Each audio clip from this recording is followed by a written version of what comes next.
This is Tyler with Legendary Vegan Art, and today I'm going to be opening my Artsnacks box for the month of June. So if you're not familiar with Artsnacks, they're a subscription service where they send you one of these nice little boxes every month. It's $20, and it has 4 or 5 pieces of art supplies in it, and a piece of candy. Looks like we got a Airhead this month. They send you a nice little card that tells you what all your stuff is, and several assorted art supplies, and they're very cool. It's a really cool way to try out things you wouldn't normally think of. You get some stickers, you get an Artsnacks sticker, and a little roll of whatever they've got for you this month. And take the paper off this one and I'll see what I have. So one of the most recognizable items here is a Faber-Castell Pitt pen, but this is a big brush size, and mine is dark sepia. Now though they send the same items to everyone, you may get a slightly different color of ink or paint or whatever, or you might get a slightly different brush size or, shape, if that kind of thing is applicable. So you don't get literally uniform packages sent to every user, but you do get the same product. So this is basically just a large brush-tipped pen, and these are light fast. They have a nice description of how very light fast they are. This one's dark brown. Also have a Crink permanent paint marker. Picked up a number of paint markers and paint pens from Artsnacks, and I don't always know exactly what to do with them, but this is the most different looking one I've seen yet. It's got a metal tip here. This one's like a light blue, probably cerulean blue, but it doesn't have a color name on it. That's a little strange. Is this supposed to be squeezed? No, it doesn't look like it. Well, let me read the description. So it says you can shake the marker to mix up the paint. There's some little beaters inside, some little agitators. And when it's all good and mixed, you press the tip against paper. Let me grab this scrap paper I have here.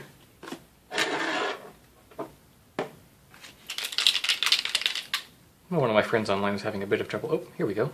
Getting it to work, but mine seems to be working just fine. Okay, that's weird. I thought the whole thing would depress and the paint would run out the sides, but no, it's coming out the tip. So if I hold this upright, paint. Oh, well, there you go. Very cool. You have to give a bit of pressure. Once you get it going, it doesn't keep running like a normal paint pen. You do have to get some pressure. So if I, just mark with light pressure, nothing happens. But if I keep it up, I can keep a pretty good line going. Yeah, that's a nice color. I'd probably call that cerulean blue. Got a Crink sticker to go with that. So let's figure out what this pink thing is. Okay, so this is a Coom brand 4-in-1 pencil sharpener. It looks like it facilitates 7, 8, 10, and 11 millimeter pencils, and it's got a nice big body in the middle for catching paint shavings, or pencil shavings. I don't think these are marked, but I think I can just, figure out by what size pencil fits in, and it has indeed included a pencil, a Caran d'Ache graphic pencil, and it's an HB pencil. That's a nice medium grade pencil, not too light or too dark. I like these for a lot of purposes, and it's got a really nice textured body. It's not too huge, it doesn't have a big grippy on it, but the paint is just a little bit raised. It makes it, easy to hold, which I like that a lot in pencils, so maybe we should stick this one in here. I think that one's too small. See how this sharpener works. I think it might sharpen at a slightly different angle than it's already at. Yeah, you can see that it does. Oh, it's got a nice sharp point, nice pretty steep angle here compared to some other pencil sharpeners I have. But yeah, it's going to be a nice HB pencil. You can never have too many of those. Since I've tested everything else out on this paper, let's see how this Pitt pen looks. It's very dark, but it's got a really nice tip to it. Very good controllability. I like it a lot. So that's my Artsnacks haul for the month. It's some pretty cool stuff. And another thing they pose to you is the Artsnacks challenge, where you take all of the items from your month's box and try and make a piece of artwork with just that month's items. So I may work on that a little later when I come up with something. I've come up with something to draw for my Artsnacks challenge. I'm going to use this Strathmore visual journal. It's got mixed media paper. You can actually buy these with a bunch of different paper types, like Bristol or watercolor paper, or a couple others. But I saw these at the art store recently and just sort of impulse bought one, and now I've got a use for it. So I think it should be able to take the ink and paint and pencil marks just fine. And for this drawing, I'm going to be drawing the Eyes character from the game Nuclear Throne. I've been playing that a bit on my gaming channel recently. If you haven't seen my gaming channel, I would love it if you went and checked it out. I've been having a lot of fun over there. Let's see how I want to get this.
Well, I think that's about it for my Artsnacks challenge. Mistakes were made. I wish I had done a few things better, but I'm glad I did this in the first place. That's kind of the point, to make you try different things with different materials. So yeah, here's my nuclear thrown eye guy.